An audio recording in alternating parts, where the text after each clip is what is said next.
What's up everyone, Lion Roar here, and we have a brand new legendary hero in Gemstone Legends. It is Bonekeeper of the Forest Keepers. So of course, I'm going to do a full breakdown.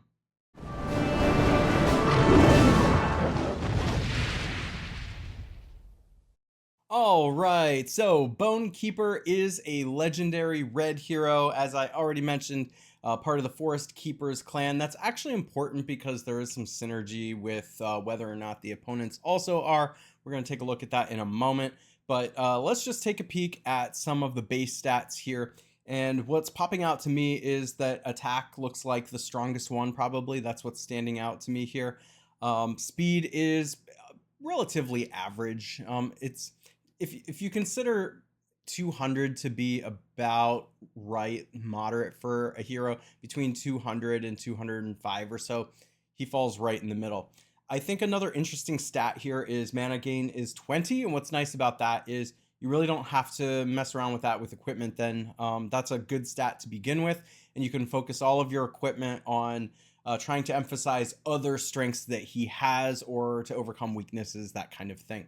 Now let's take a look at the abilities. So first of all, he is an attack leader, increases the attack of all red allies by 44%. So of course that's incentivizing you to stack red in a situation like this. But if you've watched my videos before, you know that I tend to like the speed leader abilities. So I don't think I'd really be using that leader ability. Let's take a look at the active skill. Clip their wings. Inflict stun status for 3 turns if an enemy is from the Forest Keepers faction. So that's where the synergy comes in. Now, that does mean, before we read the rest of the abilities, that he is going to be better on offense where you can choose that. But also, if you were going to use that, red leader ability where you're stacking red, you're already choosing to use them on offense. So this is already incentivizing an offensive type of use. Inflicts bleed status for 4 turns for every 20% HP that the enemy has. So of course that's recurring damage. Inflicts snare to a single enemy for 2 turns. Now this one's really interesting because whenever snare goes off, it's going to deal damage based on 30% of the missing HP. And then he also deals damage to a single enemy for 390% of attack. What I find so interesting about Gemstone Legends is that attack damage is actually not the best damage.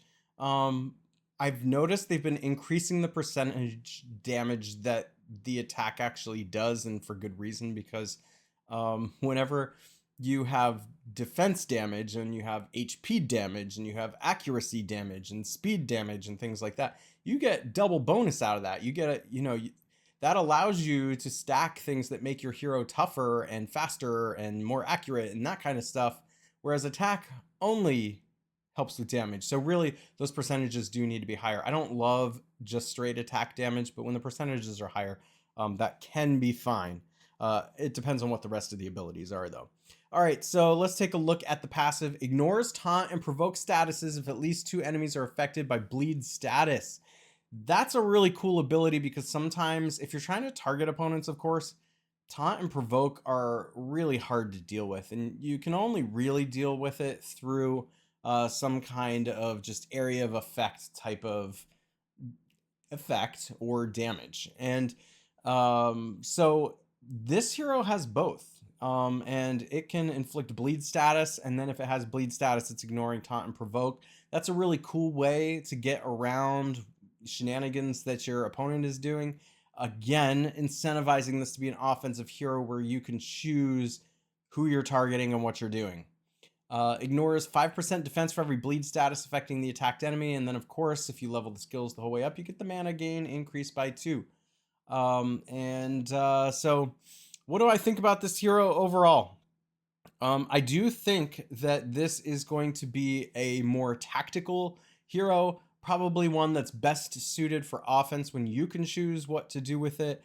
It'd be really hard for the game to just be able to auto choose what this one is doing. So I see use for it in like wars and things like that, where you have to have multiple teams and you need a deep bench, and sometimes your attackers are going to be different from your defenders and stuff like that. So I can definitely see getting use out of Bonekeeper. He's not one that I would chase, but if I get him, I would be happy. I do only have one platinum scroll though today, so I'm just gonna... You can't summon if you don't, you can't get the hero if you never summon. So even though I only have one, I'm gonna go for it and see.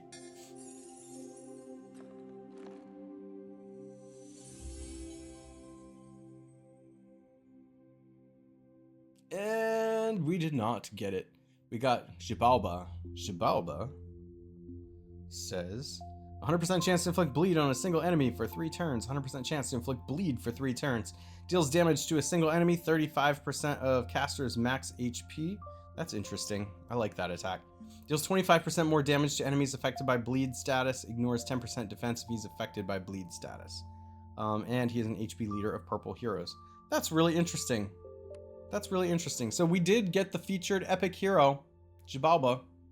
Unfortunately, we did not get the legendary Bonekeeper, but good luck to you all. Bonekeeper looks like a cool hero. Please let me know in the comments if you get him, what you think about him, and how you're going to use him. If you enjoy videos like this, make sure to like, subscribe, and hit that bell notification, and I will catch you in the next one.